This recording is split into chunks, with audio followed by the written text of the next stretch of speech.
Hey guys, my name's Nova, this is Film Express, and today we're going to be talking about the new Ant-Man and the Wasp film, Quantumania. This is the first film in Phase 5 of the MCU, guys, and this has been like a hugely anticipated film this year. There's been a lot of hype about this movie, simply because it's going to be the introduction to Kang, who's going to be the main villain in this whole phase, and a lot of people have been really excited to see how this phase was going to go after a somewhat disappointing Phase 4, let's be real. Considering all of the hype that this film had before release, considering the huge budget, and considering that it's the start of the Phase 5, very surprising to see how critically panned this film is. Right now on Rotten Tomatoes, this film is sitting at a 48%, and unsurprisingly, it's sitting at an 85% audience score. It just goes to show, these days the critics do not like the direction of the MCU, and it's getting really hard to kind of support and defend these films, but they will always have an audience, and that is undeniable. So Edgar Wright kind of paved the way on these original Ant-Man films, and now the series is being led by the director Peyton Reed. Guys, I am not a fan of Peyton Reed in general. He's kind of like a rom-com director. He makes very like cheesy comedy films, and you would think that that kind of style lends itself well to a film like Ant-Man, but Quantumania is, in my opinion, a huge failure, and it's mostly because of the very cheesy, lame, and kind of comedic directing that Peyton Reed has gone with in his efforts to bring this story to life. Okay, sure guys, I may not be a huge MCU fan nowadays. I did not like some of the films from Phase 4, and Phase 3 is where it really started losing me. But Phase 1 and Phase 2 have some really great films. Like we have Winter Soldier, Guardians of the Galaxy, Civil War. All these films, they were really incredible in terms of what they were doing for spectacle popcorn blockbuster films. I would watch those and always find something of value there. It's getting really hard to see the value in these films. Ant-Man and the Wasp Quantumania is really hinging on the hype behind Jonathan Majors and his introduction as Kang the Conqueror. And guys, I'll just say it right away, he does not disappoint as a performer. Like, his acting performance here is really solid, but other than that, this film does not really have anything else really going for it, and it's really unfortunate to see. Jonathan Majors, he's gonna have a great year this year. He's got this film, he's got Creed 3, and he's got another film, Magazine Dreams, that's been doing waves at the film festivals, and his performance is just getting rave reviews. So like I said, he's gonna have a really solid year. This is not a good start, just being honest, and it's not because of him, it's just because of the writing and the directing. This film even starts in a super cheesy way. You know, within the first 5 minutes you have a really cheesy voiceover and a really kind of comedic tone setting up the vibe and the tone of this film. It's really all downhill from there. Within the first 15 minutes of this film, you have these characters kind of stupidly rope themselves into a situation they did not need to get themselves in. So right then and there, within the first 15 minutes, the stakes are so low. Any plot moment or any narrative beat is really because these characters are just dumb enough to get themselves in that situation. And right then and there, you almost lose me because there's no sense of urgency. There's no real hook to the story. They thrust themselves into the quantum world with no reason at all. And right then and there, like, I'm mentally clocked out. There was no heroic reason for them to do this. There was no pressure for the characters. There was nothing really putting the fire under their butts, you know, to kind of get the story rolling. It really just starts off with like a very soft, almost like a joke. It's very like Honey, I Shrunk the Kids or like Spy Kids level plot development, which to me, it's not something that should be made at this level from a studio like this who's putting around $200 million into a film to get it made. And that's, I guess, that's the main problem, is because they're putting $200 million into a film right now that's getting very critically panned. You know, I've looked at the seating charts for the screeners for tonight, and most of them are very empty. The IMAX screening is pretty packed, but it's not full house. And most of the other screenings, the regular screenings, those barely have any seats sold. So that's a huge tell. So come Sunday, we'll see how the box office results are, but it's really not looking good for this movie. So with that being said, you know, the stakes are super low in this story. The whole story kind of starts on like an inconsequential inciting incident, which right then and there, like, as a writer and as a watcher, like, you're losing half of your audience because nobody can really get invested in the stakes of the story. And within that first like 20-30 minutes of the film, you know, along with this super inconsequential narrative, you have so much like self-referential MCU comedy type dialogue that's just really referencing better films from like past bygone Marvel eras. Like, we're talking about Civil War, we're talking about the previous Ant-Man films. We're talking about the Avengers films. None of these bits of dialogue have anything to do with the current plot and the current stakes for our characters.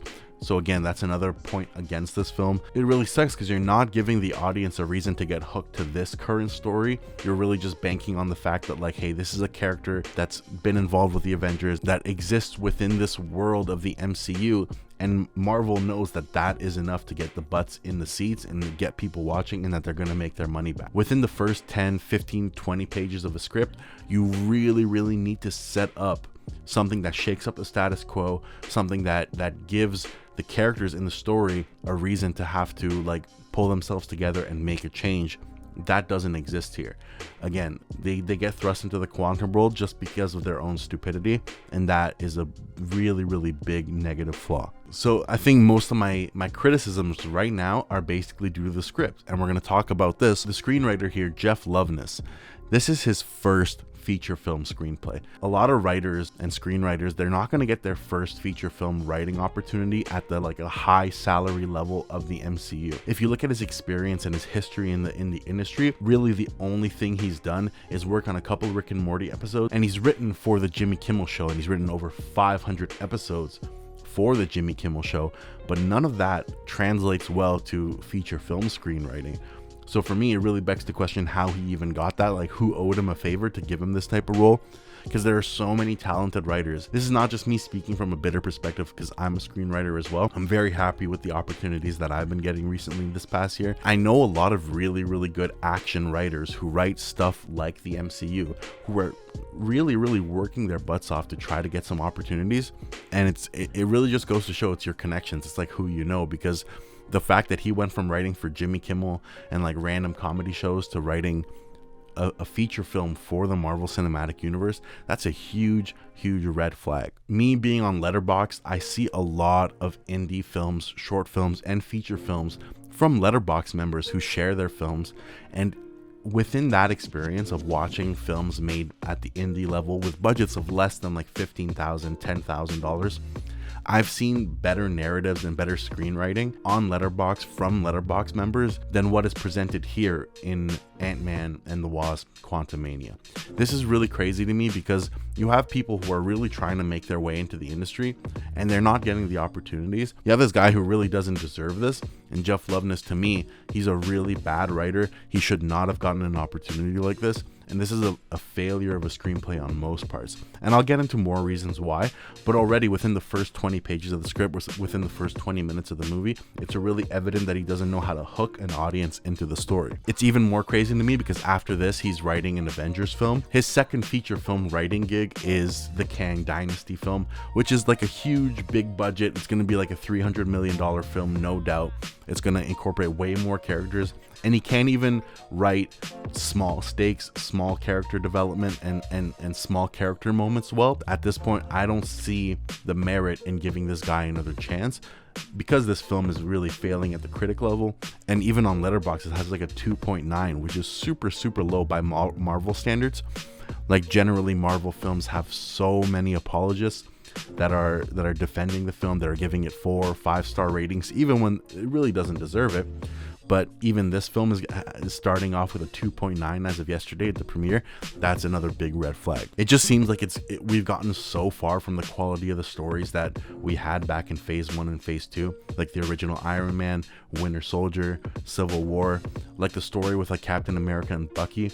That is still such an incredible story. It's like it has like different shades of morality, and you really see characters kind of going through life or death stakes. There's none of that here. Like, don't even try to find that here.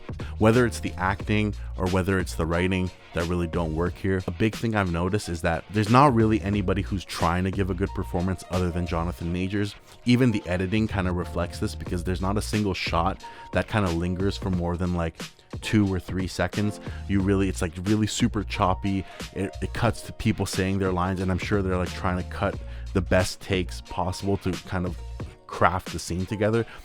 These lines are delivered in a very lazy way, and it really comes across that way. I really don't understand why the daughter character here, Cassie Lang, is so smug. Honestly, she's almost like kind of taking a bigger role here than Scott Lang is, Ant-Man is.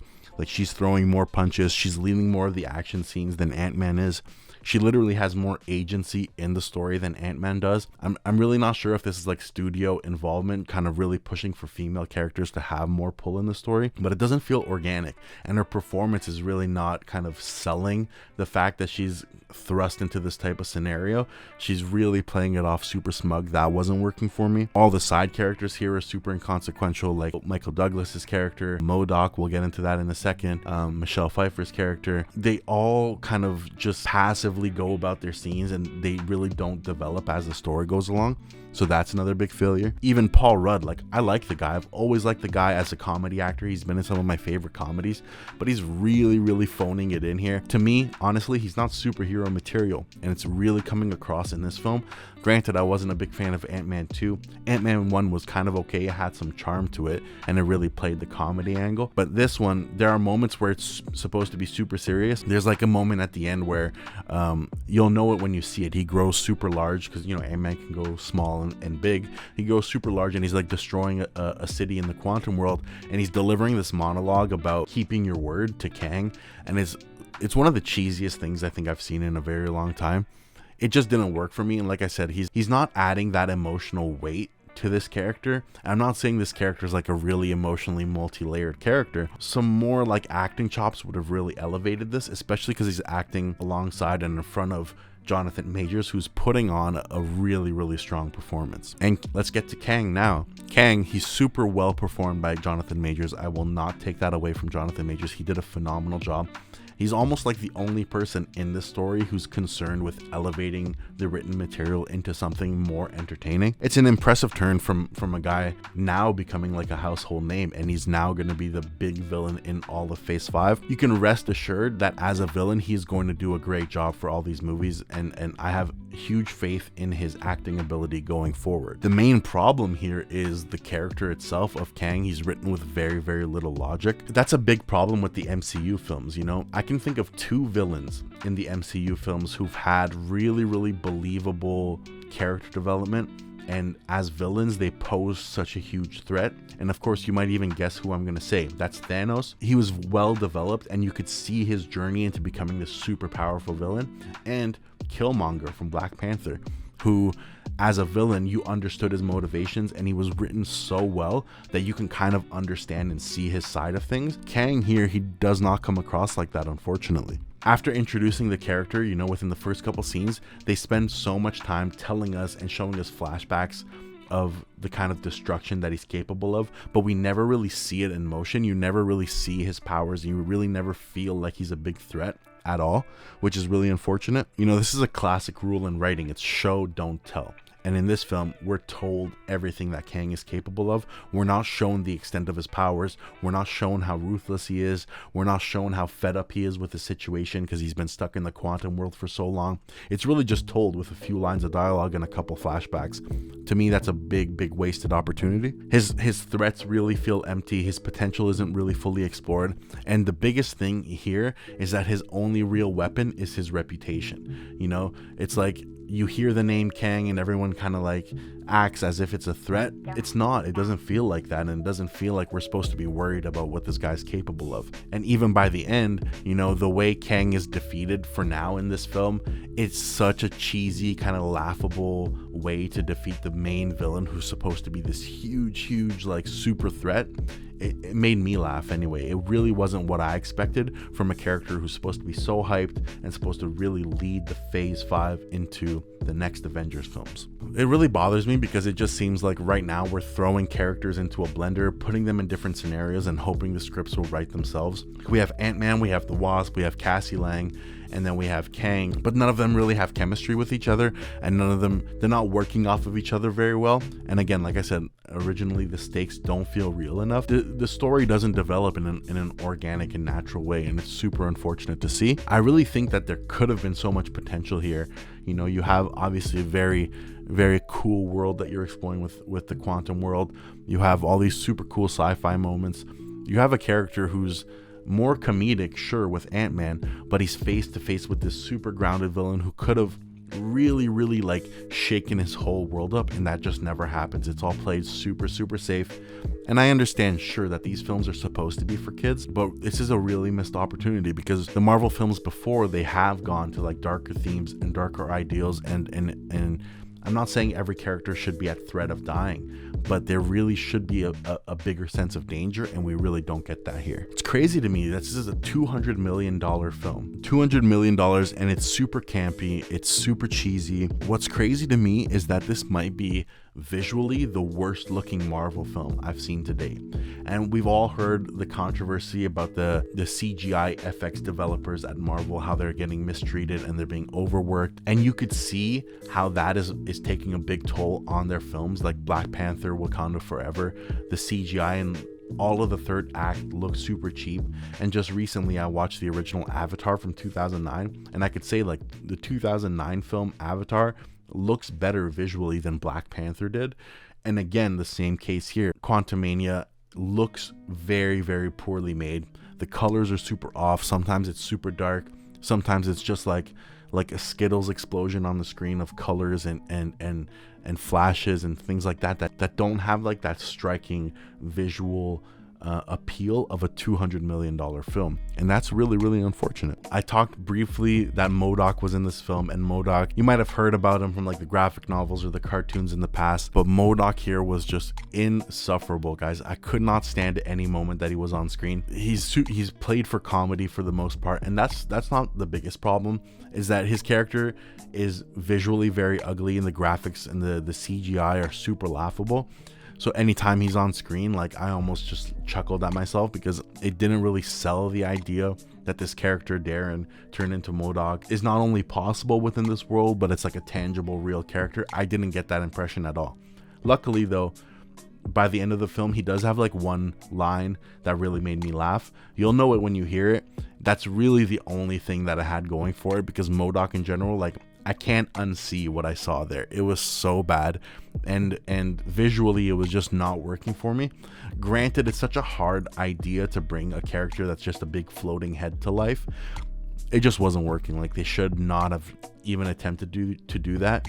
But I mean, I can't expect much from these films, where like from phase 3, phase 4, and now we get like CGI creatures, CGI starfish, huge giant ants. Like, these things are it's getting so far removed from phase 1 and phase 2, where it was just like believable characters in a believable world. We had very minimal CGI. Sure, there was CGI, but the characters and the villains, they all felt tangible and real. Now it's getting way too out there, and it's really losing a viewer like me. So with that being said, guys, you know, with this 48% Rotten Tomatoes rating, that's a big red flag in itself. But for me, generally, this unfortunately is one of the bottom 3 Marvel films that I've ever seen in my life. This is like the bottom of the barrel. It's like so far removed from the quality of phase 1 and phase 2. You know, it stands with like Morbius, Eternals, and Thor Love and Thunder, and Ant-Man Quantumania.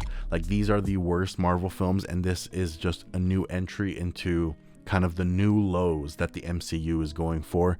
So unfortunately, it was a really disappointing experience. I'm so glad I got to see this for free, and I did not give a penny to this movie, because it really doesn't deserve it. Now, I know some of you might disagree, and some of you like Marvel films more than me, and that's fully okay. I kind of just wanted to talk about this film from like a filmmaker standpoint, and like just talk about the craft and the writing.